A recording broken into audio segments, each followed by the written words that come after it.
we're all up to date here and ready to start rocking and rolling again. And what that means is I had a little drink of water, and there's another subject that I want to do a thingy on. So the show is called Gaslight today, and that's referring to the way that the politicians are lying about everything and trying to normalize things that everybody knows aren't normal. So what I'm talking today is about the hurricane. What they're doing, they're talking about Hurricane Marina, about Puerto Rico. You've heard a lot, I'm sure, or maybe not, about Puerto Rico. And in the last Hurricane Maria, Puerto Rico was actually hit by two hurricanes, by the way, I believe. But the Maria hurricane really messed things up. And you hear about a hurricane and some flooding and you know, people going out there and doing emergency response stuff. Well, you think you know what it is. Here's the deal. I co-designed and taught for 10 years the emergency response staff people and students or faculty, whoever wanted to participate in the University of California program on the campus I was on. And it was a successful program. We put hundreds and hundreds of people through it over the years. And I taught this, helped design and taught this whole thing for several years. And then Hurricane Katrina hit the southeast area. Hurricane Rita followed right behind, and there was a lot of damage. I knew that. You know, I knew before that there was a Hurricane Andrew and a Floyd, I think, and they were very damaging to the areas they were in Florida and North Carolina. They used to come a few years apart, by the way, not like, you know, several in one year like this, of this kind of strength. But so the storm itself is one thing, and you got Puerto Rico. This is an American territory. We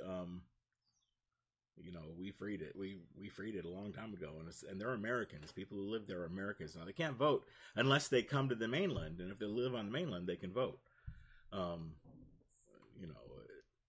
But they're Americans, and people that aren't born on the continental U.S. can be Americans too. Right? Now let me tell you about so the hurricane happens and it's pretty horrible. Like I said, we've seen it all on TV and what have you. Seen reenactments on movies and it's pretty traumatic. It looks like it's probably a pretty traumatic experience. Let me tell you, I was there and I did it, and it's traumatic. It changes your life. If you are a person that goes and does something like this, and you come back the same person, then you're either an amazing person or, probably in denial, because it has to affect anyone that has the drive to take time off work, put together a trip that's all funded on themselves and then go back and actually, put hands on. That's something different than teaching. And so that was I thought it was a real great experience for me to be able to, I've been talking the talk, now I'm going to walk the walk. And it changed things. It changed the way that I taught afterward. Some of the areas in the ways that I taught the emergency, response type of stuff in a couple of ways. So let me tell you about what the hell is that?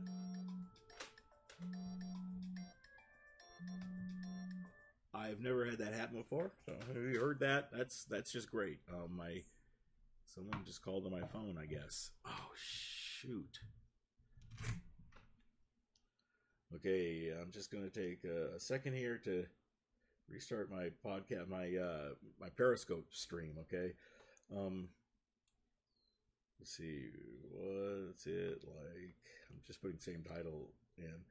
To be an emergency responder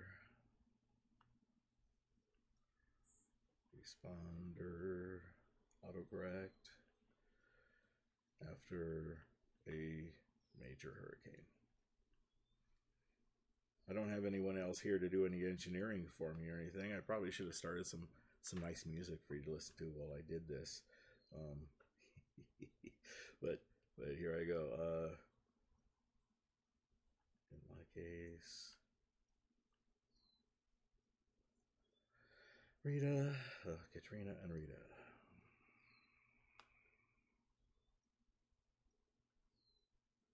There we go. And going back live again. Here we go. Okay, so I'm back. Boy, ay caramba. Oh, I know why. That's why. All right. Come on. You know, you get everything worked out beforehand, and then everything just goes to heck in a handbasket. I'm back. Okay. I wanted to make sure that the Periscope feed was working also, because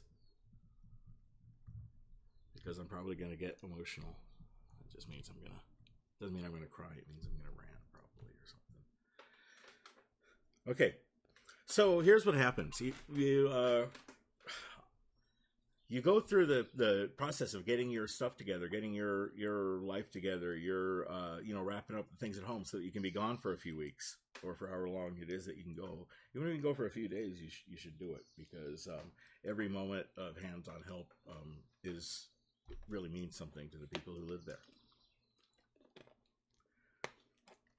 Real shame that Puerto Rico has been handled the way it has, because I knew, because I have responded to hurricanes before, I knew what kind of devastation could be done. I knew what kind of mental state the people were in when they were, afterward. And it's I don't know, you can't even really describe it in some ways.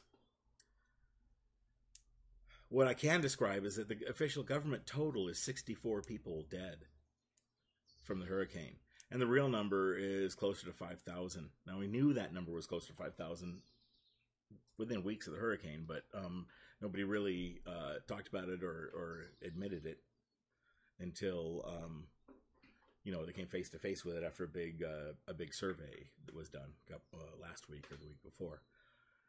Now,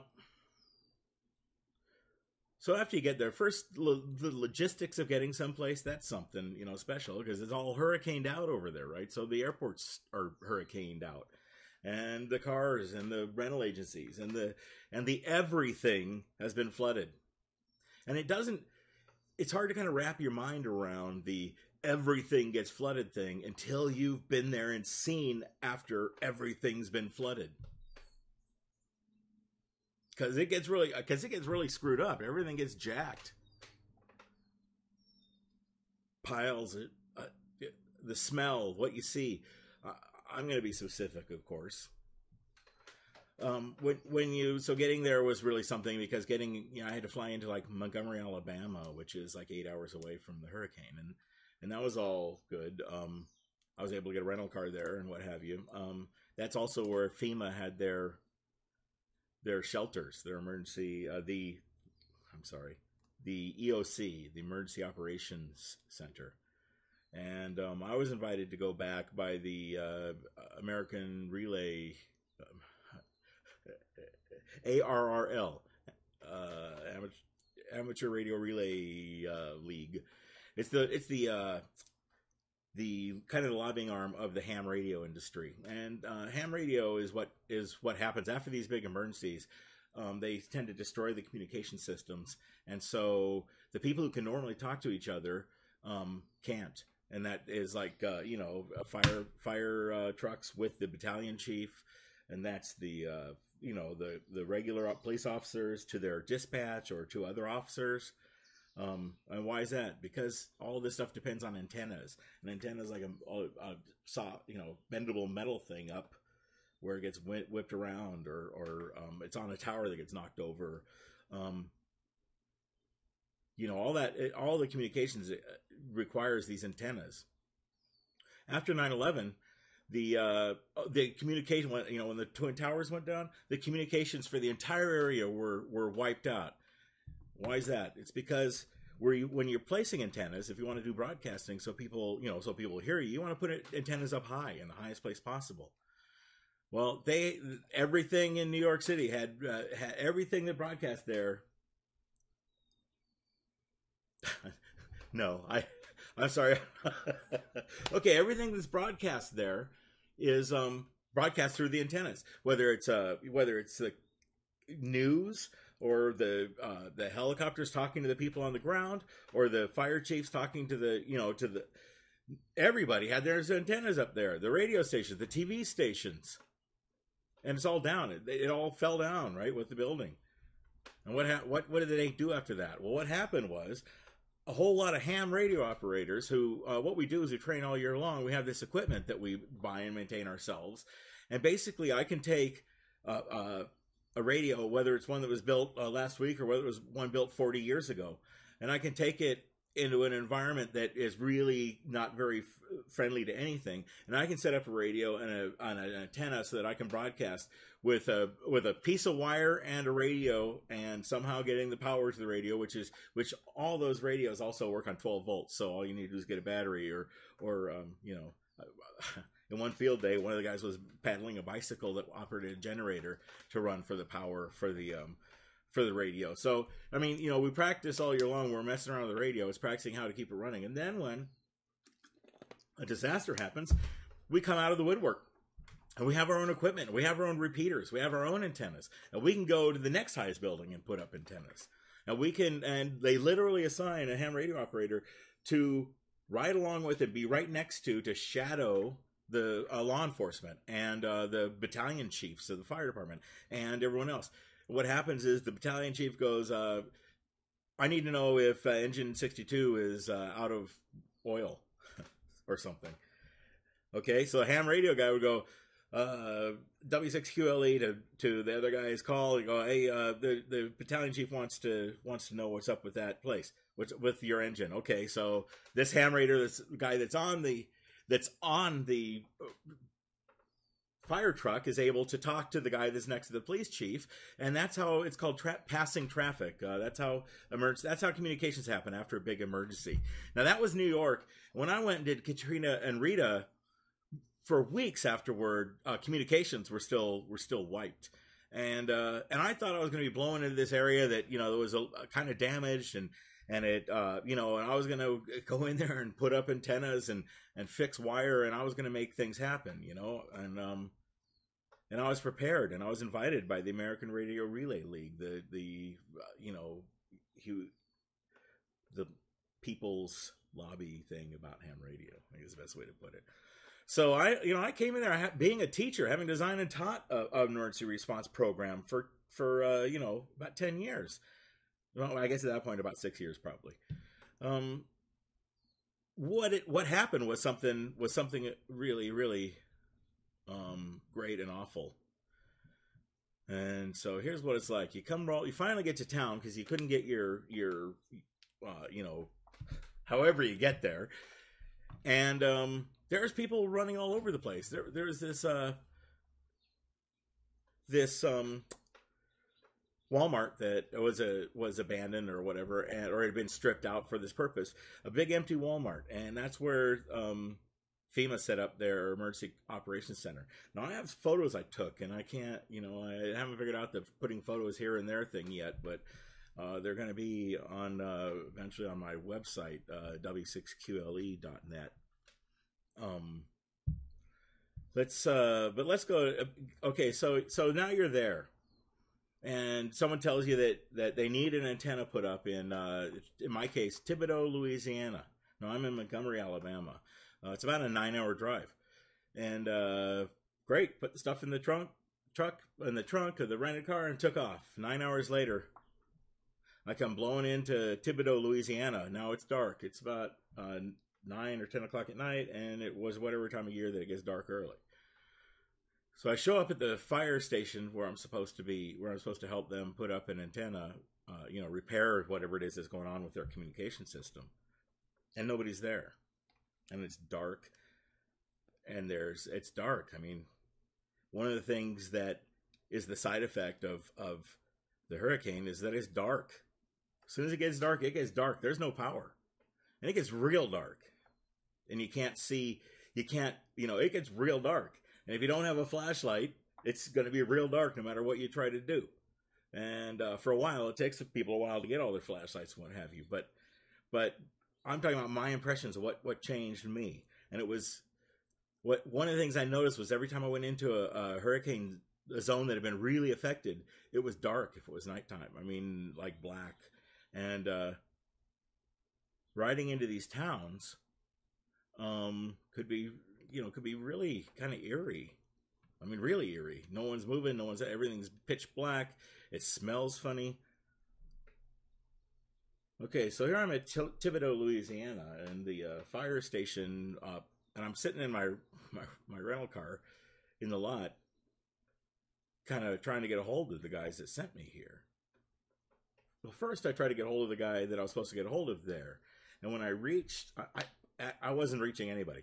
So then I started calling on the radio, which people are supposed to be monitoring, and on the calling the guy that had sent me here, right? So it's 9 hours later. Here I am, and there's nobody here. So I just want to check in and see if you wanted me to stay on site or go do something else. And I call and call. No one ever answers. There's no voicemail, no nothing. Call. Finally, a gal answers the phone, and I explained that I was there from the ARRL to fix get the repeater back online or what have you. And the gal says, "Oh, he's having dinner right now."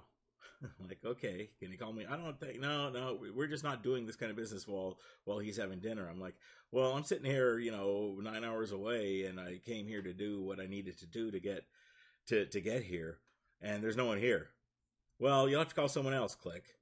Now that was the official FEMA trailer EOC people that had sent me. So now I'm on my own. And it starts hitting you. You're sitting by yourself, and it's quiet, and it's dark, and there's no one around, and you're like 2,500 miles from home, and you're just doing this. And here I am, I'm doing this, but there's no one there, and there's no one to tell me where to go next. And it started feeling helpless. Now I'd been there for 2 nights at this point, and like I said, this whole thing's about how you feel or what happens when you're an emergency responder and how things change and what have you. And it changes things. Thanks for the compliment or for tuning in. So it changes things. And what it does, it changes everything, right? So, and this is only 48 hours in. I mean, I've only been there, a couple of days, and I'm almost crying sitting in a car feeling helpless. So I, took a walk around and looked in the pitch black everything because there was nothing to see because it was so dark. I mean, after a while I turned on the headlights. I turned on the car and turned on the headlights just so that I knew that I wasn't in some, alternate reality or something. And eventually, close to midnight, I guess, a couple of guys come rolling up in a truck to the property next to the firehouse that I'm there to help support. I go over and talk to him and go, hey, I'm kind of, do you know what's happening over there with these guys over here? And, with where I'm supposed to be, and they're supposed to be waiting for me. And the guys go, oh yeah, the pastor that ran that program, he got replaced today by another pastor. And this pastor said that, this whole radio thing is a bunch of garbage and a waste of time. And he shut down the whole thing. Like, wait, I'm here on behalf of the government to fix something that was okay. Is there anywhere I can stay tonight? Everything is closed for miles. This is the thing that happens is everything is closed. Everything is closed for an hour drive in any direction. Everything is closed because everything was underwater or on fire. Or it's covered with shit that was left as a debris after the fire and the flood. So here I am talking to these guys. Hey, I was trying to help out. I got this stuff. I can fix it. Oh, well, the new pastor as of today is Mr. No, God's going to help us or whatever it was. So these guys were cool. The property next door turned out to be like the sleeping quarters for the fire department, for the volunteer fire department, and that they were sacking in for the night because they were on call or whatever, I don't know, and they invited me to use a cot, so that worked out. Now this is the bitching thing, or the really neat thing, is that things work out too, and sometimes they don't, and it's just what it is. But it's really wild. So here we are. I wake up the next day. It's bright and sunny, and some big RV had come rolling in overnight, and this old couple that had left Thibodeau. No, left probably, where were they? Monterey, I think. And they flew to Houston. Somehow they got to Houston, bought an RV, drove it back to come help, and now they were on the lawn too, having lost everything that they owned. They're describing to me going into the house and salvaging the few things that are on the shelf that's up on the top of the closet. I don't know, I can't remember if it was the first floor or second floor shelf, but getting that stuff. And it was kind of funny because we were talking about how that's just crap you don't use. You know, what do you stick up there? But it was something. It was something that was theirs.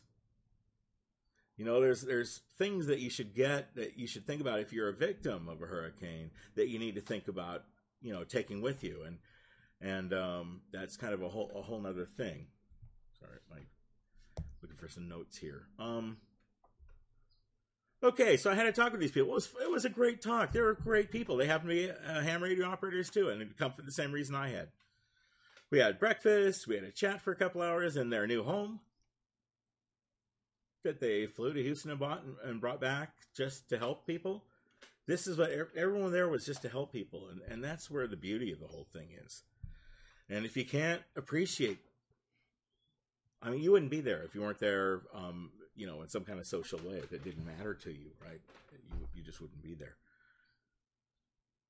So I'm upbeat and do some stuff. Go check out the pantry. They had converted half the fire department building into a pantry, and there were shelves with you know, I don't know, boxes and cans of all kinds of stuff that people might need to keep going. Let me get a drink real quick, please. It was kind of amazing, all this stuff. Now, there was some funky stuff there as well. I mean, funky. There was a freezer, and it was like about yay high with Hershey bars. Yay high being like 4 feet high with cases of Hershey bars. Hershey sent what they could. They had, or someone who had a big stock of Hershey bars. Sorry, I got something in my eye last night, and it's irritated and red.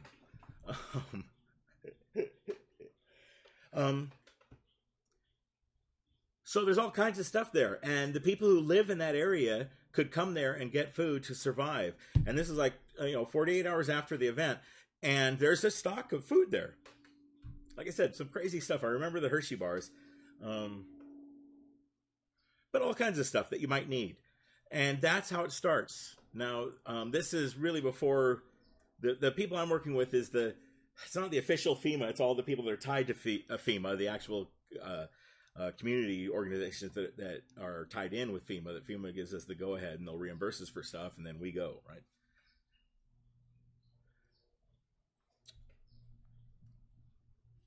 So that's all good, and it's been a good morning, and I'm feeling pretty good. And I call the same guys. I call the same number I called numerous times the night before, and Charlie answers. I think that was the guy's name. Charlie answers, and he's all bright and cheery. And I have a talk with him. He goes, "Oh yeah, we're not sure what happened there. Sorry, Port Arthur, Louisiana got hit. Port Arthur, Texas got hit really hard, and they really need to get their stuff back together. I mean, they got the stuff now. You've got what you need. Go take care of it." Now, Port Arthur, Texas was a 9-hour drive from there. I'm cool. I have no problem. Well, here's something funny. The place where gasoline is really, really inexpensive is in the middle of a hurricane in the Gulf states.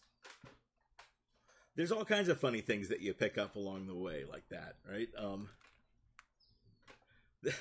So I digress. I end up turning off the road off Port Arthur, Texas, going toward Port Arthur, Texas. 9 hours later, it's 10 o'clock at night again, and it's pitch black again.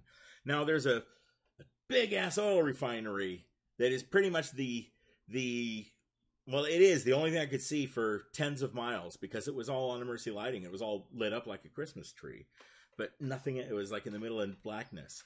I get off the freeway, the highway. I get on. I go all the way down to Port. It's, I don't know, 10, 15 miles down the road, and the closer I get, the darker everything gets. And this area was hit really, really, really hard. And it was weird.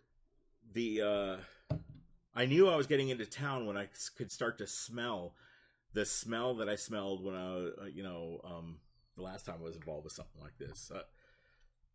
I guess up in the place. I don't know. What happens is this thing. If you don't talk about it, you don't work on keeping the stuff. You can lose these stories, right? Ay caramba.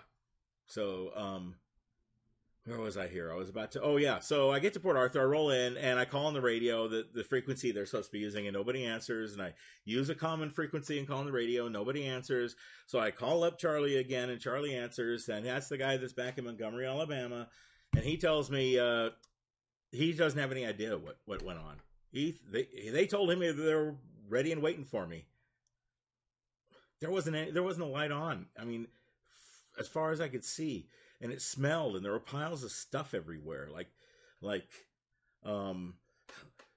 concrete and pool tables and mannequins and shoes in this pile.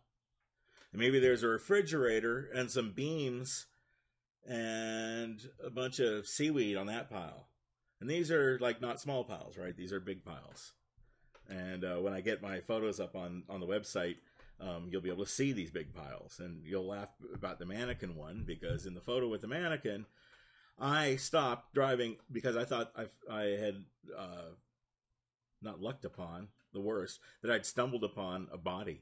I saw legs sticking out and pants, and the closer I got, the more I knew that it wasn't, that it was just a mannequin. But that was, that's something that happened and could have very well been a body.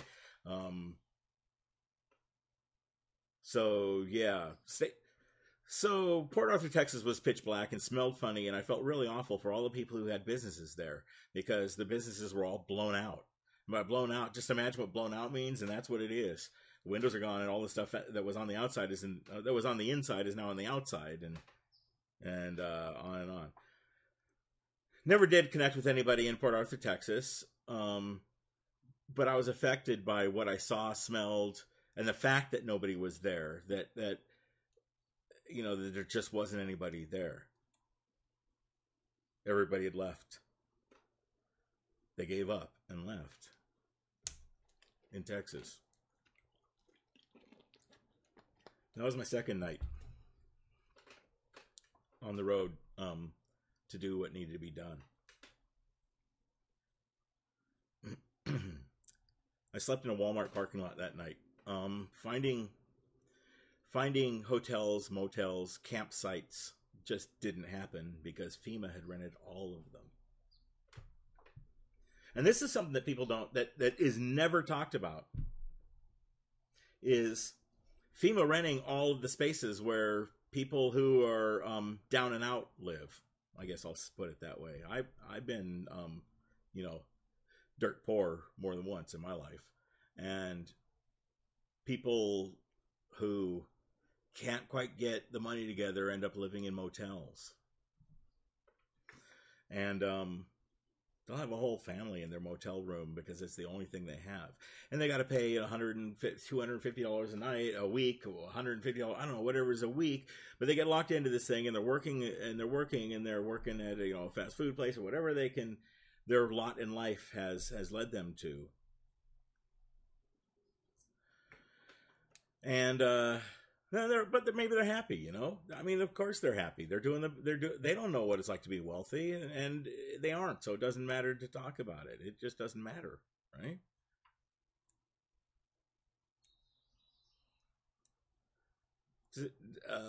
Before I go on, I wanted just to say that anybody that's watching this that wants to hear other stuff I do, you can follow, and I'm always open to people asking questions that are watching.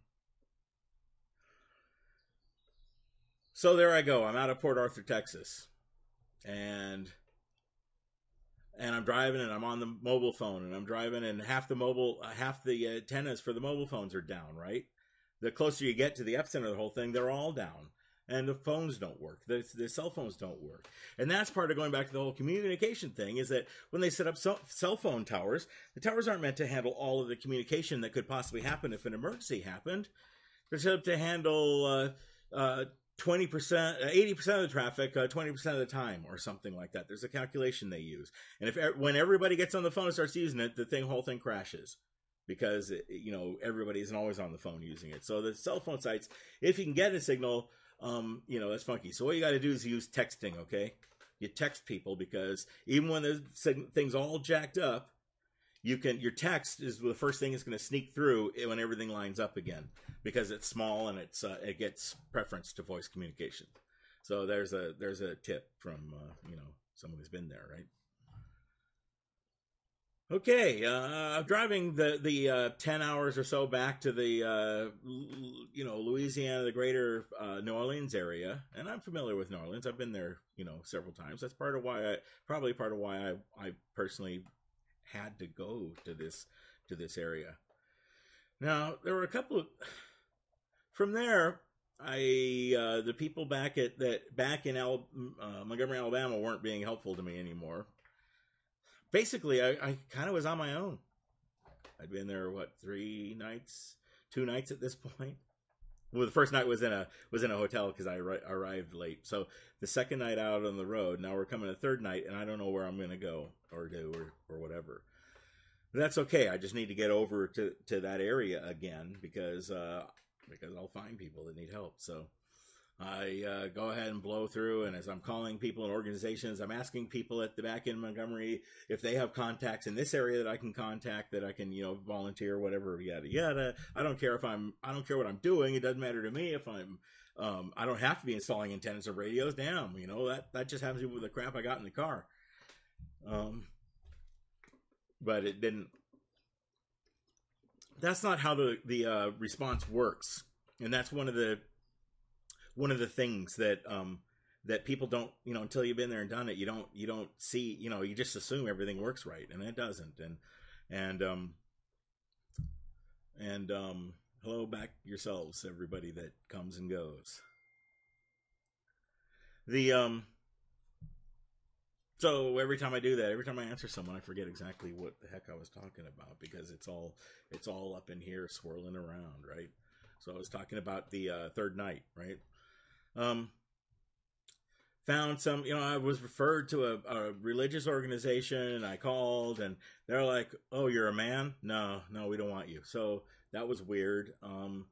And I started checking every hotel and motel. Just, okay, it's still light. I'm going to go out and I'm going to check hotels and motels. I'm going to get a place to stay. We're going back to that group of people, that's where I was, huh? I was digressing about the people that live in motels usually, and what happens to them when FEMA rents all of the motel rooms at full rack rate. What happens to them is they end up getting kicked out and going and living homeless or in a campground somewhere in a tent, okay? And that's just to close off that little loop that I spun off on, and I'll get back to it again, because I ended up getting a tent. I had a tent. I brought a tent with me. I brought everything with me. And all I needed was a place to put it. I spent about 4 hours that night driving off in different directions and back, looking for any kind of a room or a campsite or a park bench, whatever. There wasn't anything. FEMA had rented everything. Now there weren't any cars out there, and the places were pretty empty, but they'd rented the rooms. FEMA had rented all of the rooms, so nobody else could rent rooms. And the people that already lived in those rooms don't live in those rooms anymore, and nobody gives a damn what happened to them. And so that starts weighing on you a little bit. Maybe if you're there doing emergency response, you probably have some empathy for people, and you probably care about people and about culture, right? So now you got this empathy working in, and it's not all bad, but stress is the body's reaction to change, right? And everything's changing for everybody, and they don't know. It's kind of like what's happening in our government in the United States right now, right? Everything's changing. Nobody knows what the hell's going on, and the people that don't have money are forgotten, and so there's that. Now, the people that do have a little bit of money and just want to get a room for the night, now they can't get a room because all the rooms are booked. They're not full, but they're booked, right? So what do? You drive to, I don't know, Indianapolis. I don't remember where the hell I drove. I drove 4 hours in some direction and couldn't find any rooms. I drive down and you could, some of them, they'd say no rooms, like on the sign before you got there, but not very many of them, maybe, 10% of them. The rest of them, you had to go all the way out, walk in and say, I'd like a room, before they said, oh, we're all booked up. Sorry, folks. Park's closed. Come tomorrow. And it was really discouraging, too, because you're driving and you go, oh, there's a hotel that doesn't have any cars. There's only about, 30 cars in the whole thing. But nobody has cars because all the cars got destroyed in the flood. And you don't realize that that's what's going on. You don't realize that that's what's going on yet, that everything, all the cars are screwed. All the car dealers' cars are screwed. All the rental places' cars are screwed. All of the cars got flooded. Okay, so you don't know if the damn place is full or not because there's no cars anywhere. Yeah, so I do tend to rant a bit when things really go my way here. All right, so that night I ended up finding a FEMA campground, and it had like a dozen trailers, brand new trailers, nobody in any of them, set up over here, and there were a couple of people camping over there. And there wasn't really anyone around, and it said booked full. Sorry, folks, go away. It's booked full of the signs, but there weren't any humans to stop me. So I went ahead and rolled on down the greenway and set up a tent. And I slept for a few hours. Got up, put a tent away, went to pay. Nobody was there. I got some good photos though okay, I guess the reason I got good photos is because there were photos of what I was seeing. And that is kind of the state of what the FEMA operation was, and what people who did finally get to this place 4 hours away from where the flood was, and got one of these trailers that turned out later to have formaldehyde in them. But what about facilities? What about place to eat and bathroom stuff? Well, they had a common area, and it was. Just think of how bad a common restroom / shower area could be as far as the whole setup, the quality of things, the look, the smell, the way things worked. It was like a WPA work camp or something. It really struck me. So that's why they're good photos that I took there, I think. And I'm going to put those on the website too. So it's a beautiful morning, and it was a beautiful drive back toward the area. And, I don't know, spent the first half of the day making phone calls from the car and looking for, someplace to stay. That night was probably that night I found a KOA. Now, when I called this, they said they were full, but I didn't care. I went there anyways. Look, I got a 2-man tent. It's like, 6 feet in diameter. And they're like, oh, well, so I'm walking in, we're pretty full. I said, look, I'll wedge this thing in anywhere. It's 6 feet. If you'll rent me 6 square feet or 36 square feet, I get, 6 by 6, and I'll be fine. They caved in and of course, because they're human beings and had some space. And I rolled in, and I go rolling into the space there. And I roll back, and I'm looking for a space, and it's packed. But I find a space, I find a space.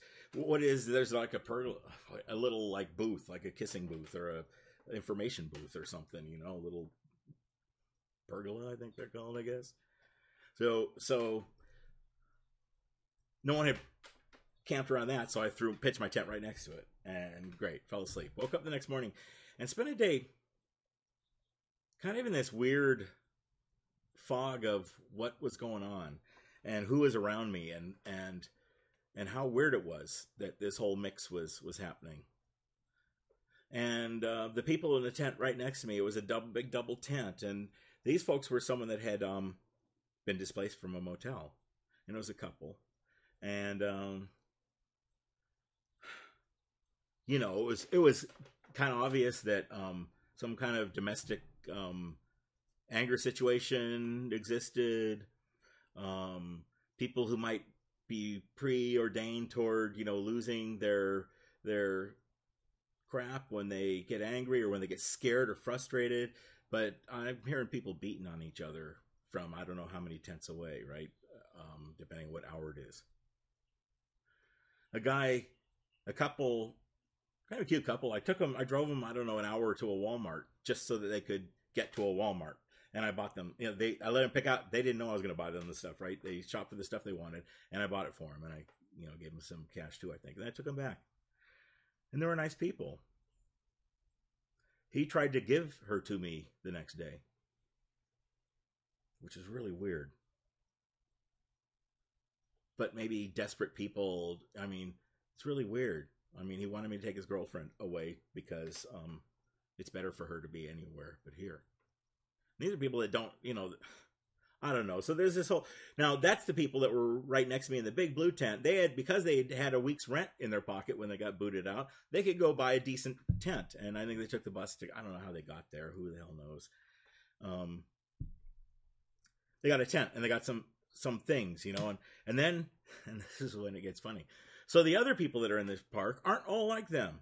There are RVs, a lot of RVs that belong to State Farm and Allstate, and the insurance companies, Wawanesa, and who knows, Mutual of Omaha. I don't know. There are all these RVs, and those are the people. Those are the adjusters and claims guys, and they can't get hotels either because FEMA booked all the rooms. So all these like executives that are here it doesn't matter, executive on down, whatever level, they at least get a decent big old RV over there, but they're still living in a trailer park, right? So a tent pitch place. So there's all the guys that are getting their stuff together to get claims. They got to start rolling out and start working some claims, right? So they're there. Cox Cable was there. There were a lot of Cox Cable installers there. It's kind of weird. The first utility that came back into the areas was like Cox Cable because they wanted to get their money. So as soon as there was any semblance of power anywhere, in came these. There were convoys of cable trucks when I was driving. I'd see these convoy cable trucks going the other way or going the way I'm going, and they're just moving to the next town that just got some power. And they're setting up cable again. Well, that's kind of what was kind of neat about that was that they wanted cable, so they climbed the pole and got a drop, and everyone in the place that had a TV they gave them cable. So here you are in a tent in a tent city of different ilk of people, and now you have cable if you get power and cable if you have a TV. It's just, anyways, that's just a whole nother weird thing. Now another group of people that were staying at this park or at this place were the trailer installers. And this is really interesting. And this worked into kind of the big picture as far as my being a responder and trying to help people.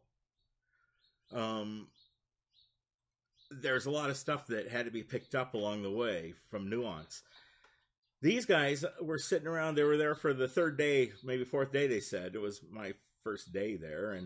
And they are talking about how they deliver the trailers, the FEMA trailers, all the FEMA trailers that we all heard about. They were the guys, they were a contractor for Halliburton.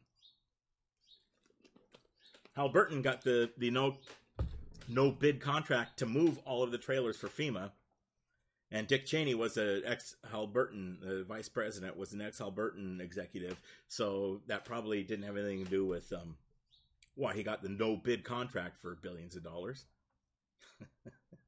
But they did.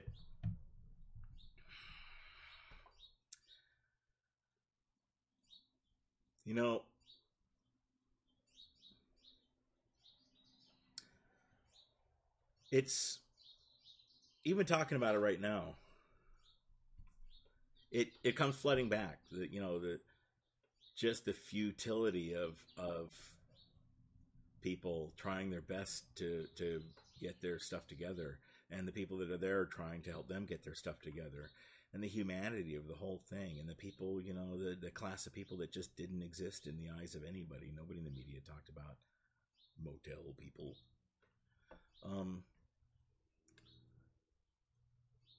So that section, the long and short of it is, I did have a laptop with me, and I used the power to charge her up, and I found a. I was all over the internet looking for places that could use help. I went on Craigslist. For Christ's sake, Craigslist. And I start looking Craigslist. I type in flood response or evacuation response or whatever I typed in, and it pulled up an ad, and there was someone in Bay St. Louis, Mississippi, who had run an ad in the Craigslist saying, if you are one of the people who came here and doesn't have anywhere to go because, for whatever reasons happened, and you still want to do what you want to do, come on down. We're going to be helping this town of Bay St. Louis, Mississippi. Hey, I was all in.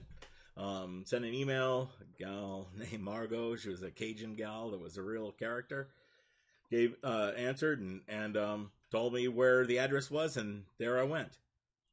And several hour drive, I find the off ramp to driving along. This is where driving along, all of the trees are broken like matchsticks. So the trees are usually on the side of the freeway the highways where you look at all the green trees you're around. Well, they're all bent over, and pokey parts of broken trunks were sticking up everywhere. I got photos of that too. So Bay St. Louis, there's the sign. I take off. I turn off. I get head toward the ramp, turn left or whatever. I'm heading down, and a couple of miles down on my left, I see this. It's like the Wizard of Oz or something. There's a house, a small house, but there's a house leaning against a telephone pole over here. No, it was on my left, so it was over there. What? I stopped. I had to look at this thing. I took a couple of photos. They're going to be there, right? So that was weird, and I kind of realized that. And there was a culvert, and there were lots of cars in the culvert, and there were cars sticking out of the culvert the wrong way. Cars were on boats. There was just kind of things got muddled up when the flood happened. So I started realizing, when you're right down in it at sea level,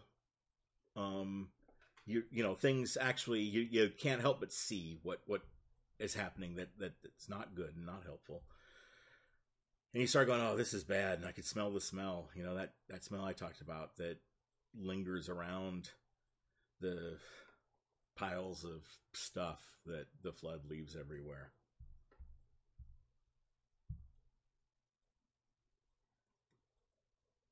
And it gets to you again. Now, this is kind of a fun. So I came down, right? Okay, so I'm back into happy mode, right? So I'm driving on the road. Here's the town, main drag. I take a left. I'm heading, I'm just kind of cruising through, slowly looking. And now these places, the businesses aren't blown out, but they got flooded, you can tell. So I'm coming along. And suddenly I realize... I see there's a barricade kind of across the road ahead. And I stop and I look and I realize that the reason the barricade's there is because the bridge is gone. Now, this is one of those bridges that's at the same level as the highway. So you really couldn't see driving along. You really couldn't see that there was no bridge there, and you could drive off. Now, someone put a makeshift barricade there that for some reason I didn't drive around, thank God.